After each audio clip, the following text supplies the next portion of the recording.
Hello dears, welcome back to our channel. ഇന്നൊരു hair care video ആയിട്ടാണ് വന്നിരിക്കുന്നത്. കുട്ടികൾക്ക് മുടി വളരാനും വേണ്ടി ഉപയോഗിക്കാൻ പറ്റിയ നല്ലൊരു ഹെയർ പാക്ക് പറഞ്ഞു തരാം. അതിനു മുൻപേ നിങ്ങൾ ആദ്യമായിട്ടാണ് ഈ ചാനൽ കാണുന്നതെങ്കിൽ സബ്സ്ക്രൈബ് ചെയ്യാനും തൊട്ടടുത്തുള്ള ബെല്ലൈക്കൺ കൂടെ പ്രസ് ചെയ്ത് വെക്കാനും മറക്കരുത്. എങ്കിൽ മാത്രമേ നിങ്ങൾക്ക് പുതുതായിട്ട് വരുന്ന വീഡിയോസിൻ്റെ നോട്ടിഫിക്കേഷൻ പെട്ടെന്ന് തന്നെ കിട്ടുള്ളൂ. കുട്ടികളുടെ മുടി വളർത്തിയെടുക്കുന്നതിൽ നമ്മളൊരു പ്രത്യേക ശ്രദ്ധ കൊടുത്താൽ തീർച്ചയായിട്ടും നമുക്ക് നല്ലൊരു റിസൾട്ട് തന്നെ കിട്ടും. അതിനായിട്ട് നമുക്ക് ആദ്യം വേണ്ടത് ചെമ്പരത്തിയാണ്. ചെമ്പരത്തി എല്ലാവരുടെയും വീട്ടിൽ സുലഭമായിരിക്കും. ഞാനിവിടെ ചട്ടിയിൽ വളർത്തിയെടുക്കുകയാണ്. ഇപ്പോഴാണ് ഞാനിതിന് മൊട്ട് വന്നതൊക്കെ കാണുന്നത്. അപ്പം നമുക്ക് ഇതിൽ നിന്ന് 2-3 ഇല പറിച്ചെടുക്കാം. ശരിക്കും ഒരുപാട് മുടി ഉള്ളവരാണെങ്കിൽ കുറച്ചധികം ഇല എടുക്കുക കേട്ടോ. നമ്മളുടെ മുടിയുടെ തിക്നെസ്സിനനുസരിച്ചാണ് നമ്മൾ ഇല എടുക്കേണ്ടത്.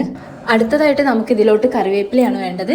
ഒരു 2 തണ്ട് കറിവേപ്പിലയാണ് ഞാൻ എടുത്തിട്ടുള്ളത്. 2 തണ്ട് കറിവേപ്പില എടുക്കാം. നമ്മുടെ വീട്ടിലുള്ള സസ്യങ്ങൾ ഉപയോഗിച്ചിട്ടുള്ള ഒരു നാടൻ ഹെയർ പാക്ക് ആണ് കേട്ടോ ഇത്. അടുത്തതായിട്ട് നമുക്ക് കറ്റാർവാഴയാണ് വേണ്ടത്. അപ്പം ഒരു ചെറിയ കഷ്ണം കറ്റാർവാഴ എടുത്തിട്ടുണ്ട്. പിന്നെ ഞാൻ ഇതിലോട്ട് ചേർത്ത് കൊടുക്കുന്നത് കുറച്ച് തുളസിയിലയാണ്. നമുക്ക് കുറച്ച് തുളസിയില എടുക്കാം. ഇതിൻ്റെ കൂടെ തന്നെ നമ്മൾ കഞ്ഞിക്കുറുക്കലിൻ്റെ ഇല, പനിക്കുറുക്ക എന്നും പറയൂലേ, അത് ആഡ് ചെയ്ത് കൊടുത്താൽ നല്ലതാണ്. കാരണം കുഞ്ഞു കുട്ടികൾക്ക് അധിക സമയം തലയിൽ തണുപ്പൊക്കെ പിടിക്കുമ്പോൾ ജലദോഷം കാര്യങ്ങളൊക്കെ വരും. അപ്പോൾ ആ കോൾഡൊക്കെ വരാതിരിക്കാൻ വേണ്ടി പനിക്കൂർക്ക ചേർക്കണം നല്ലതാണ്. ഞാൻ ഉപയോഗിക്കാറുണ്ട്. പിന്നെ ഒരു നെല്ലിക്കയും അതേപോലെ നമ്മൾ ഉപയോഗിക്കുന്ന വെളിച്ചെണ്ണയും കുറച്ച് ഞാൻ ആഡ് ചെയ്ത് കൊടുക്കാറുണ്ട് കേട്ടോ. ഞാൻ ഇവർക്ക് നീരർത്ത വെളിച്ചെണ്ണയാണ് ഉപയോഗിക്കാറ്.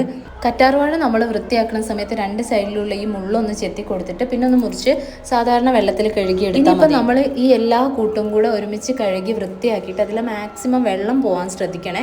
വെള്ളമൊക്കെ കുറച്ചെടുത്തിട്ട് നമ്മളിത് ഒന്ന് അരച്ചെടുക്കുക കേട്ടോ ചെയ്യുന്നത്. ഇത് അരയ്ക്കുന്ന സമയത്ത് നിങ്ങൾ പ്രത്യേകം ശ്രദ്ധിക്കണം. നമ്മളൊന്ന് അരഞ്ഞു കിട്ടാൻ വേണ്ടി കുറച്ച് വെള്ളം ചേർക്കുമല്ലോ, അതിന് പകരമായിട്ട് കഞ്ഞിവെള്ളം ചേർക്കണം. കഞ്ഞിവെള്ളവും പിന്നെ അതിൻ്റെ കൂടെ തന്നെ നമ്മൾ ഉപയോഗിക്കുന്ന വെളിച്ചെണ്ണ ഞാൻ നേരത്തെ പറഞ്ഞല്ലോ, അതൊരു സ്പൂണ് ആഡ് ചെയ്ത് കൊടുക്കുക. ഇതെല്ലാം കൂടെ ചേർത്ത് നന്നായിട്ട് അരച്ചെടുത്തിട്ട് പിന്നെ നമുക്ക് ഡയറക്റ്റായിട്ട് തന്നെ തലയിൽ തേച്ച് കൊടുക്കാം കേട്ടോ. ഇതൊരു തുണിയിൽ അരിച്ചെടുക്കുകയാണെങ്കിൽ നമുക്ക് ഈ പൊടിയും കാര്യങ്ങളൊന്നും മുടിയിലാവാതെ നിൽക്കും. ഇപ്പം മോൾക്കാണെങ്കിൽ ഞാൻ ലീവുള്ള ദിവസങ്ങളിലൊക്കെ ഒന്ന് ഇങ്ങനെ ചെയ്ത് കൊടുക്കാറുണ്ട്. എന്തെങ്കിലും ഒരു ഹെയർ പാക്ക് അപ്ലൈ ചെയ്യും. അല്ലാത്ത ദിവസങ്ങളിലൊക്കെ വെളിച്ചെണ്ണയാണ് തേക്കുക. നീരറുത്ത വെളിച്ചെണ്ണ മാത്രം തേച്ച് കൊടുക്കും. പിന്നെ ഇവളുടെ മുടി ഇതുവരെ വളർത്താൻ തുടങ്ങിയില്ല കേട്ടോ. ഈ ഒരു സൈസ് എത്തുമ്പോഴത്തേനും പിന്നെയും കട്ട് ചെയ്ത് വിടാറാണ് പതിവായിട്ട്. അപ്പം ആ ഒരു ഏജിൽ ശരിക്കും കുട്ടികളുടെ മുടി എപ്പോഴും വെട്ടി കൊടുക്കുന്നതാണ് നല്ലത്. പെട്ടെന്ന് വളരും. എനിക്ക് ഫീൽ ചെയ്തിട്ടുള്ളൊരു കാര്യമാണത്. കുട്ടികൾ മാത്രമല്ല കേട്ടോ, ഞാനും ഇത് ഉപയോഗിക്കാറുണ്ട്. വലിയവർക്കും ഇത് ഉപയോഗിക്കാം.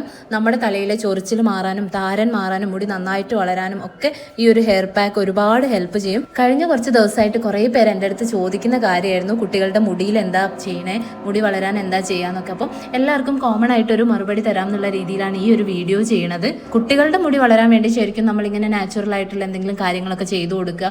പിന്നെ ഹെയർ ഡ്രയറോ അങ്ങനത്തെ ഒന്നും ഉപയോഗിക്കാതിരിക്കുക. അവരുടെ മുടി ഡാമേജ് ആവും പെട്ടെന്ന്. അങ്ങനെ കുറച്ച് കാര്യങ്ങൾ നമ്മൾ ശ്രദ്ധിച്ചാൽ മുടി നന്നായിട്ട് തന്നെ വളരും. അപ്പോൾ ഇന്നത്തെ വീഡിയോ ഇവിടെ അവസാനിപ്പിക്കുകയാണ്. മറ്റൊരു വീഡിയോ ആയിട്ട് നമുക്ക് ഉടൻ തന്നെ വീണ്ടും കാണാം. അതുവരേക്കും ടാറ്റാ ബൈ, സീ യു.